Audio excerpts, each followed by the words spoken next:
नमस्कार। आज के हमारे विशेष कार्यक्रम में आपका स्वागत है।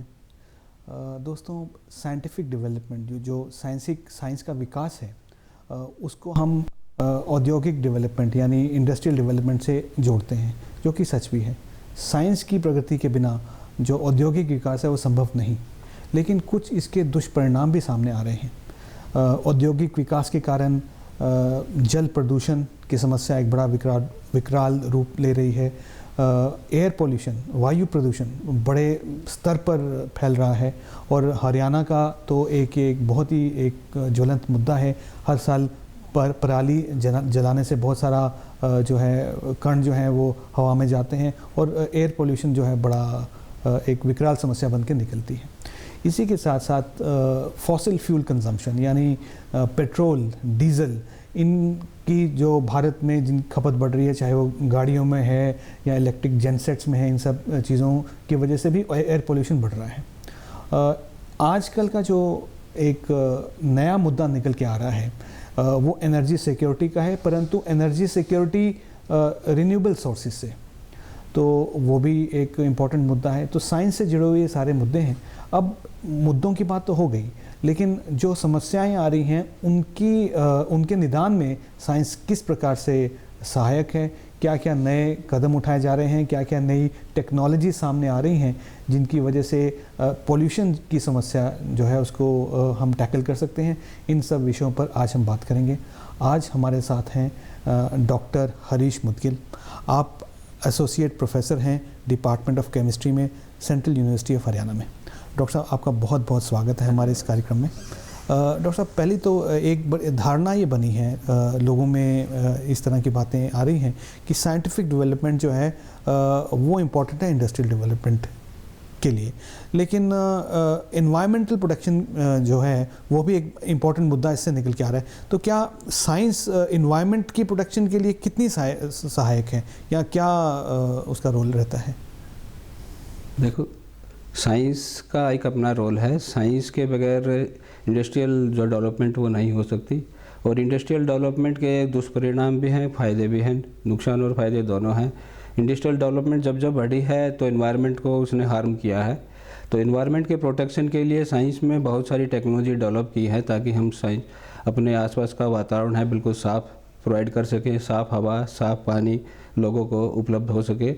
तो इस फील्ड में बाहर भी और अपने देश में भी काफ़ी रिसर्च चल रही है कि कैसे हम साइंस में अपने आसपास का जो वातावरण है वो साफ़ कर सके, कैसे हम ग्रीन एनर्जी प्रोडक्शन पे काम करें, कैसे वाटर प्यूरिफिकेशन पे साइंस का इस्तेमाल करके हम काम करें, और कैसे वाटर प्यूरिफिकेशन और एयर प्यूरिफिकेशन को हम ग्रीन एनर्जी यूज़ करके और इंस्टेंटेनियस मोड में उसको हम प्यूरीफाई कर सके। उस पर काफ़ी रिसर्च चल रही है। आज के पेपर में अभी आज एक आर्टिकल आया है, स्विट्ज़रलैंड के अंदर कार्बन डाइऑक्साइड कैप्चर करके उसको नीचे ज़मीन के अंदर जो एस्फाल्ट जो रॉक है उसके अंदर वो दबा रहे हैं और 2 साल बाद वो उस चट्टान के अंदर वो चेंज हो जाएगी।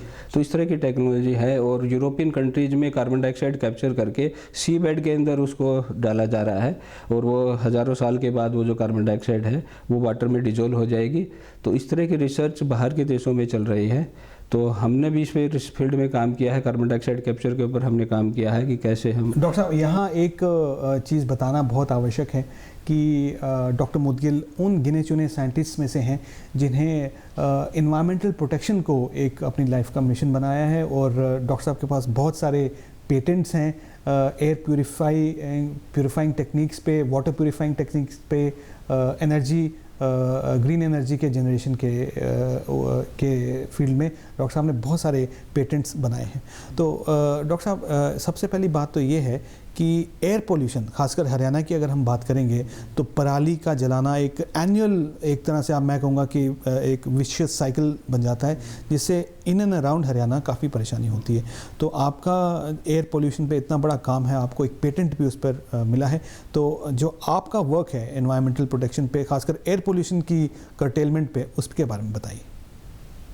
इसकी जो 5 स्टेजेस हैं, 5 चरणों में ये जो है एयर प्यूरिफिकेशन का जो कंप्लीट प्रोसेस है वो 5 चरणों में कंप्लीट होगा।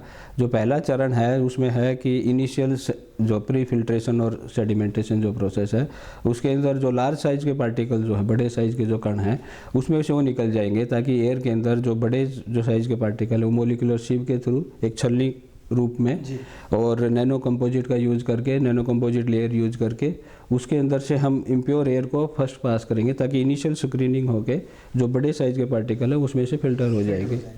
उसके बाद सेकंड स्टेज के अंदर हम इलेक्ट्रोस्टैटिक स्मोक प्रेसिपिटेटर लगाएंगे। उसमें बिजली का यूज़ करके हम डीसी करंट यूज़ करके 2 प्लेट लेंगे, एक एनोड की और एक कैथोड की। तो जो पॉजिटिव चार्ज है जिसके ऊपर पार्टिकल है वो एनोड के कैथोड के ऊपर चला जाएगा और नेगेटिव चार्ज है वो एनोड के ऊपर चला जाएगा। तो जो चार्ज पार्टिकल है वो वहीं इंट्रैप हो जाएंगे, वहीं इकट्ठा हो जाएंगे। उसके बाद जो थर्ड स्टेज के अंदर जो एयर है, इम्प्योर एयर है, वो पास होगी। तो इनिशियल 2 स्टेजेस के बाद जो है हमने जो चार्ज पार्टिकल है वो रिमूव कर दिए, स्मोक है, डस्ट पार्टिकल है, वो लार्ज साइज कोई लीफ पार्टिकल है, दूसरे पार्टिकल है वो हमने उसमें हाइड्रोकार्बन है, अनबर्न्ड हाइड्रोकार्बन है, वो हमने वहाँ पे इनिशियल स्टेज में रिमूव कर दिए।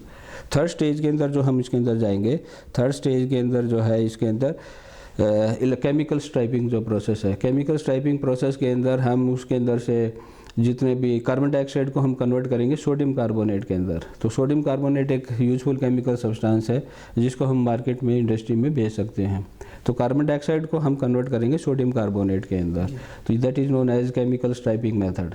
तो केमिकल ट्रीटमेंट से हम उसको यूजफुल प्रोडक्ट के अंदर, कार्बन डाइऑक्साइड जो वेस्ट है उसको यूजफुल प्रोडक्ट के अंदर हम कन्वर्ट कर रहे हैं। और फिर उसके बाद जो लास्ट स्टेज है that is cryogenic cooling. Cryogenic cooling के अंदर अगर even traces of carbon dioxide उसके अंदर रह गया है तो वो भी हम उसको लिक्विफाई कर सकते हैं by using liquid nitrogen. So the possibility of even traces of this carbon dioxide that goes into the atmosphere that is eliminate, वो आपकी गुंजाइश खत्म हो जाएगी। तो बाहर जो आएगी आपकी प्योर एयर जो है हम उसको एयर सप्लाई करेंगे एटमॉस्फेयर के अंदर। तो 5 स्टेज प्रोसेस से वो प्यूरिफाई होके आपकी इम्प्योर एयर प्योर एयर में कन्वर्ट हो जाएगी और यूजफुल केमिकल सब्सटेंस हमारे को मिलेगा। जी डॉक्टर साहब, ये आपने बड़ा अच्छा ये पूरा बताया है कि जो फाइनल स्टेज है उसमें से जो लिक्विड नाइट्रोजन है वो जो अल्ट्रा लो टेम्परेचर को मेंटेन करने के लिए यूज़ की जाएगी और उसमें से फिर कार्बन डाइऑक्साइड गैस जो है उसमें से गुजारी जाएगी और फिर वो सॉलिडिफाई हो जाएगी। उसको जैसे सॉलिड आइस कहते हैं, ड्राई आइस कहते हैं। तो वो जो पाइप है, ये जो प्रोसेस है, तो इसमें जो जमी हुई ड्राई आइस है उसको कैसे निकालेंगे? क्योंकि ये तो कॉन्टिन्यूस प्रोसेस है, पीछे से एयर आएगी और प्यूरिफाइड एयर बाहर निकलती जाएगी, इस तरह से काम ये पूरा चलेगा। तो वो जो डिपोजिशन ऑफ ड्राई आइस है वो कैसे उसको रिमूव करेंगे? Because 99% of the carbon dioxide is entrapped in the 4 stages. This is the fifth stage. Even the traces of carbon dioxide, if present, that is 1% carbon dioxide, if present, for that we have used this 5th stage. So very little amount of carbon dioxide that is left, the possibility of that will be traced out. उसको भी हम बिल्कुल निकाल देंगे कि जो है हम ये श्योर करना चाहते हैं कि जो बाहर आएगी वो 100% प्योर ऑक्सीजन हो। ऑक्सीजन के अलावा उसमें कार्बन डाइऑक्साइड और जो smoke particle, unburned carbon particle, hydrocarbon, unburned hydrocarbon है, लीव्स है, एनीथिंग, कुछ भी, that will be entrapped in the 4 stages. ठीक है डॉक्टर साहब, ये जो इतना एक इनोवेटिव आइडिया आपने दिया है इस तरह से 4 स्टेजेस 5 स्टेजेस के से एयर पोल्यूशन को कर्टेल करने का, तो ये कहाँ कहाँ एप्लीकेबल है? क्या हम इसे बड़ी बड़ी चिमनीज़ में लगा सकते हैं या किसी जहाँ पोल्यूशन ज़्यादा हो रहा है उस एरियाज़ में इंस्टॉल कर सकते हैं? तो इंस्टॉलेशन इस चीज़ की कैसे होगी? बहुत अच्छा क्वेश्चन है। हमने जो बेसिकली इसको जो डिज़ाइन किया है, जो पराली जलाते हैं किसान, इसको वहाँ पे इसको अप्लाई कर सकते हैं एक्चुअल फील्ड के अंदर। दूसरा, जहाँ भी इंडस्ट्री में जहाँ भी स्मोक निकल रहा है, स्मोक की जो चिमनी है जहाँ से भी धुआं निकल रहा है वहाँ पे इसको लगाया जा सकता है, क्योंकि जो धुएं की जो डायरेक्शन है वो हमारी इसकी तरफ, क्योंकि इसमें जो फर्स्ट स्टेज है दैट इज़ इंट्रैपमेंट। इसमें एग्जॉस्ट फैन लगा रखा है, वो एग्जॉस्ट फैन अपने आप खींचेगा, जहाँ भी पोल्यूशन होगा एग्जॉस्ट फैन उसको सक्शन क्रिएट करके अपनी मशीन के अंदर लेके आएगा धुएँ को। तो इसको हम खेतों के अंदर लगा सकते हैं। खेतों में जहाँ जिस डायरेक्शन में विंड चल रही है उसी डायरेक्शन में हम उसको रख देंगे ताकि विंड का pressure plus this suction pump pressure, वो दोनों आपके एक साथ काम करें, तो वो सारा जो स्मोक है वो उस डायरेक्शन में जाएगा और वहाँ वो हमारे सिस्टम के अंदर वो इंट्रैप होना शुरू हो जाएगा। और दूसरा, मेट्रो सिटीज़ में जैसे पीक आवर में बहुत ज़्यादा पोल्यूशन होता है, डीजल और बसेज की जो गाड़ियाँ चल रही हैं उसके कारण जो पोल्यूशन हो रहा है, स्मोक जो बन रहा है, तो उसको हम वहाँ पे भी इसको रन कर सकते हैं। तो इसको रन करने के लिए हमने ये इलेक्ट्रिक व्हीकल डिज़ाइन किया है, उसके रूफ पे हमने सोलर पैनल लगाए हैं और उसके बेसमेंट में हमारी rechargeable battery, lithium ion batteries है। दिन में तो वो आपके सोलर पैनल से बिजली लेगा, वहाँ से चलेगा, और रात में रिचार्जेबल बैटरी चार्ज हो जाएंगी। तो नाइट में अगर भी इसको यूज़ करना है तो नाइट में वो रिचार्जेबल बैटरी से काम करेगा। दिन में सन में इसको खड़ा कर देंगे तो वो रिचार्जेबल बैटरी चार्ज हो जाएंगी। तो day and night continuous 24 hour it can work without using any electricity और दिस। एंड इसका जो मेन एडवांटेज है, it will not pollute the environment because the solar radiation is green energy and this rechargeable battery is also green energy, so it will not pollute itself, it not will pollute the environment. तो ये खुद pollute नहीं करेगा। ये तो रही air pollution की बात। अब आप अगर मैं कहूँ कि डॉक्टर साहब एक ग्रीन हीरो हैं, यानी उनकी रिसर्च का पूरा जो फोकस है वो क्लीन एनवायरनमेंट को बढ़ावा देना है, क्लीन एनर्जी को बढ़ावा देना है। तो इस तरह के ग्रीन हीरोज़ की मुझे लगता है कि भारत में बहुत आवश्यकता है, जो कि अपनी साइंटिफिक नॉलेज की बेस पर कुछ ऐसे प्रोडक्ट इनोवेट कर सकें, ऐसे प्रोडक्ट बना सकें जिससे वाकई ही जो प्रदूषण की समस्या है उसका निदान हो। डॉक्टर साहब, ये तो रही एक एयर पोल्यूशन की बात। आपका बहुत गहन अध्ययन और काफ़ी बड़े स्तर पर आपका अनुसंधान जल प्रदूषण को रोकने के लिए भी है। तो जल प्रदूषण पर आपने क्या काम किया है? जल प्रदूषण के बारे में मेरे दिमाग में एक आइडिया आया था। जैसे हम कहीं भी बाहर घूमने जाते हैं तो हम अपने साथ आरओ नहीं लेके जा सकते, और कई जगह हम ऐसी जगह होते हैं कि हम हर जगह मिनरल वाटर परचेज नहीं कर सकते। तो जैसे कहीं रिमोट एरिया में, किसी पहाड़ में या कहीं विलेजेज में हम जाते हैं, वहाँ पे मिनरल वाटर आपके पास अवेलेबल नहीं है, आरओ सिस्टम आपके पास अवेलेबल नहीं है, तो आपको या इमीडिएट इमरजेंसी में किसी पॉन्ड से पानी लेके पीना पड़ जाए, किसी रिवर से पानी लेके पीना पड़ जाए, तो इंस्टेंट प्यूरिफिकेशन के लिए हम क्या कर सकते हैं, इमीडिएट आपका पानी प्योर हो जाए और आप उसको पी सकें without waiting for this RO system और दिस इलेक्ट्रिसिटी और दिस मिनरल वाटर परचेज। तो उसके लिए हमारे दिमाग में आइडिया आया कि कोई ऐसी टेक्निक बनाई जाए कि जो इमीडिएट एक डिप उसमें कर दें हमारे सिस्टम को, और आपका वाटर है इमीडिएटली प्यूरी हो जाए। तो उसके लिए हमने तैयार की डिप टेक्नोलॉजी। डिप टेक्नोलॉजी से हम क्या करेंगे, 2 वुडन ब्लॉक हैं, वो हम 1 गिलास वाटर लेंगे, इम्प्योर वाटर, और उसके अंदर हम डिप टेक्नोलॉजी से 2 वुडन ब्लॉक है, लकड़ी के 2 जो हैं गट्ठे, उसके अंदर डाल देंगे। उसके ऊपर नैनो कंपोजिट की कोटिंग है, वो हम साथ में सॉल्यूशन देंगे नैनो कंपोजिट का उसको रिचार्ज करने के लिए। तो वो वुडन ब्लॉक उसमें डालेंगे और 1 मिनट के लिए हम छोड़ देंगे। 1 मिनट बाद जब निकालेंगे तो उसमें सारे बैक्टीरिया, वायरस और जो जर्म्स है वो किल हो जाएंगे, और वो जो वाटर है वो इमीडिएटली ड्रिंकिंग के लिए फिट हो जाएगा। उसका एडवांटेज ये होगा, जितने भी वाटर बोर्न डिजीज़ है, जो पानी में कीटाणु की वजह से जो बीमारियां होती हैं, वाटर बोर्न जो डिजीज़ हैं, उससे हम छुटकारा पा सकते हैं। जैसे डायरिया है, ये मेन समस्या है वाटर बोर्न डिजीज से, हेपेटाइटिस है, जैसे लूज मोशन जो होता है, फूड पॉइजनिंग जो होती है, तो इस तरह की जो समस्याएं हैं उससे हम निजात पा सकते हैं हमारी टेक्नोलॉजी से। ये बहुत ही आसान टेक्नोलॉजी है, इवन ए लेमैन, अनपढ़ आदमी भी इसको यूज़ कर सकता है। इसमें कुछ नहीं है, ना आपको इलेक्ट्रिसिटी की ज़रूरत है, ना कोई इक्विपमेंट की ज़रूरत है, बस 2 वुडन ब्लॉक हैं वो हम सप्लाई करेंगे। वो वाटर में आपने उसको बस डालना है थोड़ी देर के लिए और फिर उसको निकाल लेना है, तो आपके सारे जो जर्म्स हैं, बैक्टीरिया है, वायरस है, वो इमीडिएटली आपके किल हो जाएंगे। जी, तो ग्राफीन एक मटेरियल के बारे में तो खैर दुनिया जानती है कि वो नैनो स्केल पे काम करता है। तो वही मैं आपसे पूछ रहा था कि जो नैनो कंपोजिट मटेरियल जिससे आपने इतना अच्छा एक हर समय यूज़ होने वाला एक यंत्र बनाया है, तो ये नैनो कंपोजिट क्या है? नैनो कंपोजिट आर बेसिकली ये 2 या 3 चीज़ों को जब हम मिला देते हैं नैनो स्केल में, बहुत स्मॉल साइज में हम 3 या 4 चीज़ों को जब आपस में मिला देते हैं, उसमें केमिकल बॉन्डिंग हो जाती है, तो एक कंपोजिट का जटिल सा एक सब्सटेंस बन जाता है। तो जो जटिल सब्सटेंस है, जब वो बहुत ही स्मॉल साइज का होगा, बहुत छोटे रूप में जब वो आ जाएगा, तो उसको हम नैनो कंपोजिट बोलते हैं। तो हमने जो नैनो कंपोजिट बनाया है उसमें हमने मेटल ऑक्साइड नैनो पार्टिकल लिए हैं, रिड्यूस ग्राफीन ऑक्साइड लिया है और एक कंडक्टिंग पॉलीमर लिया है।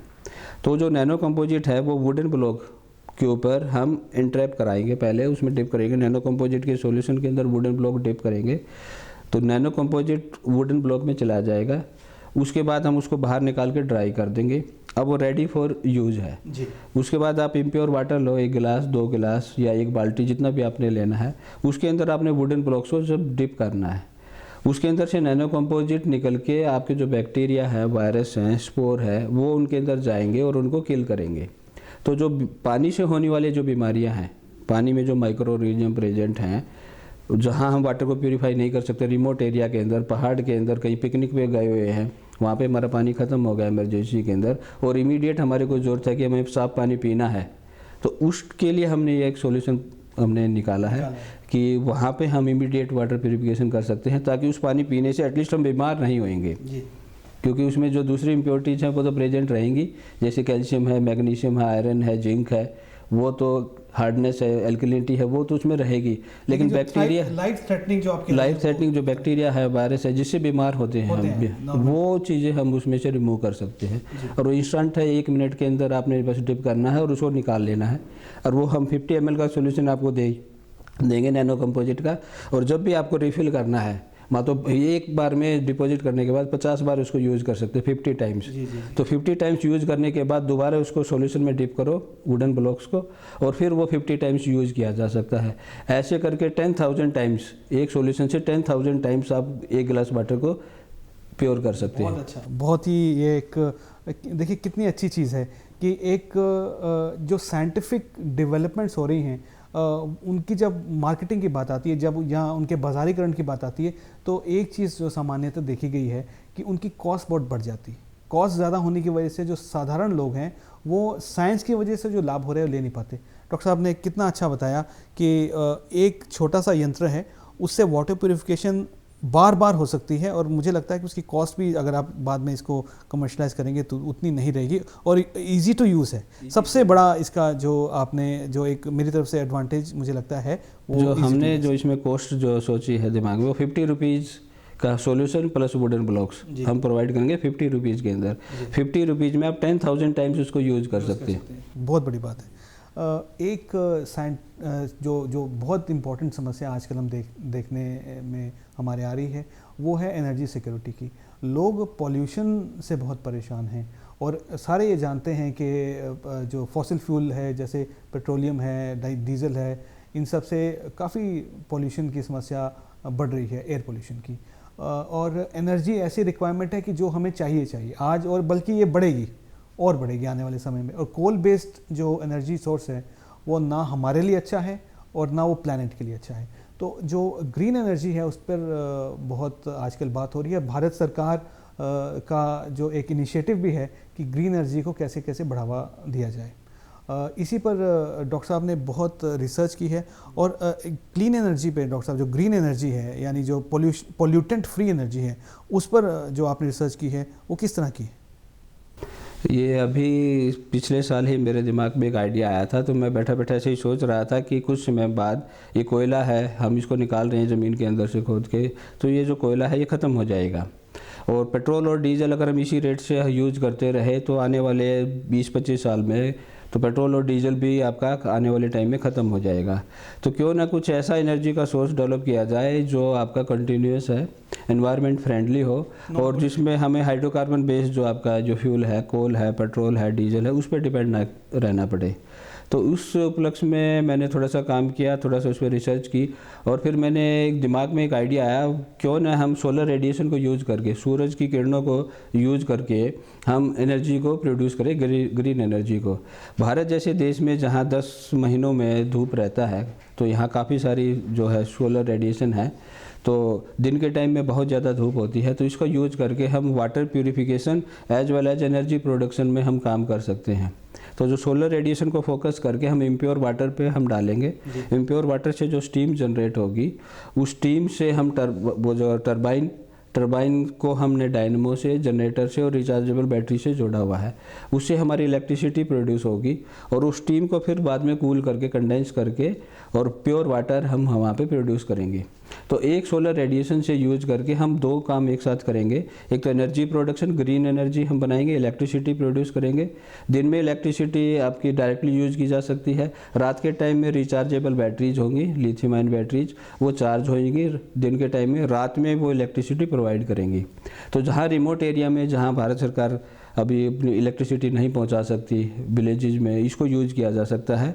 विलेजेस अपने यहाँ स्मॉल स्केल पे इसको लगा सकते हैं सेटअप को, और दिन के टाइम वो एनर्जी आपको कंटिन्यूस मिलेगी, रात को बैटरी से उनको एनर्जी मिल जाएगी। और साथ के साथ drinking water, pure safe drinking water उनको अवेलेबल होगा सेम टेक्नोलॉजी से। तो सोलर रेडिएशन यूज करके हम एक साथ दो चीज़ें कर सकते हैं। जी, वही मैं कहने वाला था कि जो ये ड्यूल यूज़ है, ये अपने आप में एक इनोवेटिव आइडिया है। अगर ये इम्प्लीमेंट हो जाए तो इससे पूरे भारत के जो खासकर ग्रामीण परिवेश में रहने वाले लोग हैं उनको काफ़ी लाभ होगा। ये सारी बातें तो ठीक है डॉक्टर साहब। अब हम देखते हैं कि बहुत सारी रिसर्च होती है, अल्टीमेटली प्रोडक्ट में निकल के आता है। प्रॉब्लम अगले स्टेज पे जो आ रही है, अगले चरण में जो आती है, वो आती है कमर्शलाइजेशन की।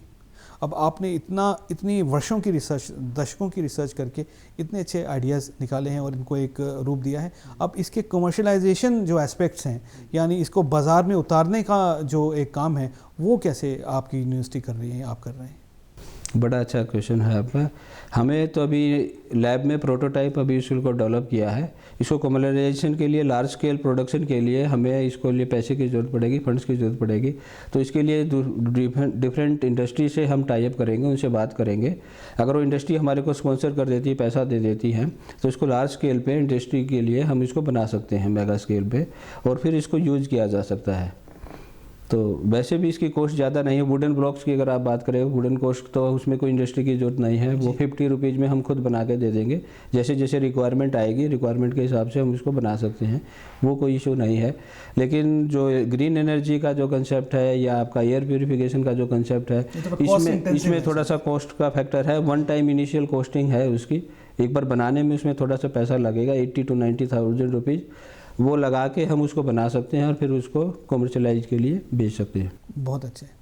तो हमने देखा कि डॉक्टर मुदगिल जैसे ग्रीन वॉरियर्स भारत को एनर्जी में आत्मनिर्भर बनाने और भारत में जो पोल्यूशन की समस्या है उसका निदान करने, उसको लिमिट करने में एक बड़ा इम्पोर्टेंट रोल प्ले कर रहे हैं। डॉक्टर साहब, इसके लिए फ्रॉम अ कॉमन सिटीजन, जैसे हमारे जैसे साधारण भारतीय हैं, उनकी तरफ से आपको बहुत बहुत शुभकामनाएं। आप बहुत अच्छा इस तरह से काम कर रहे हैं, और हम ये चाहते हैं कि इसी तरह से ऐसे प्रोडक्ट डेवलप हों, ऐसी टेक्निक्स डेवलप हों जो कि लोगों की मदद भी करें और पॉल्यूशन को भी कम करें और साथ में कॉस्ट इफ़ेक्टिव भी हों।